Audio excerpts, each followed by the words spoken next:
Тимот на проектот Техничка поддршка за подобрување на овозможувачка средина за граѓанските организации денес одржа информативна сесија во Струмица.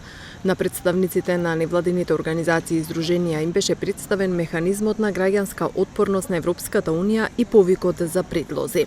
We are here to inform organizations, civil society organizations, on possibilities that we are. Ние сме тука за да ги информираме граѓанските организации за можностите за поддршка. Тие ќе праќаат идеи за активности, а ние ќе платиме за тоа. И Европската Унија сака да поддржи мали организации во сите региони на државата. Значи не бараме големи и искусни организации од Скопје, туку бараме почетници.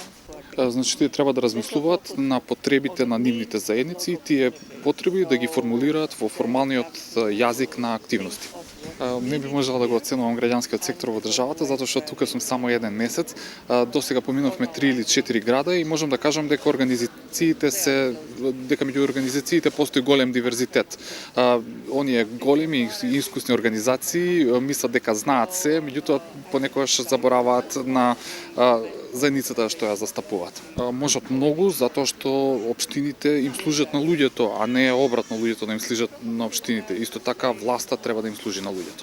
Па тие се еднакво важни и на локално ниво. Значи тие може да им кажат на големците и на луѓето што се наоѓаат во советодавните одбори кои се потребите на заедницата. Значи тие на некој начин се комуникатори за пораките на заедницата. Тие мора да бидат основани согласно законодавството на државата.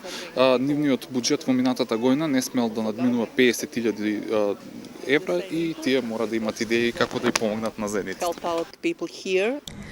Европската Унија обезбедува 900.000 евра за поддршка на малите локални граѓански организации. Оваа поддршка од Европската Унија ќе ги зајакне капацитетите на организациите и ќе овозможи успешно да ги спроведат своите активности навремено за да одговорат на потребите на нивните заедници.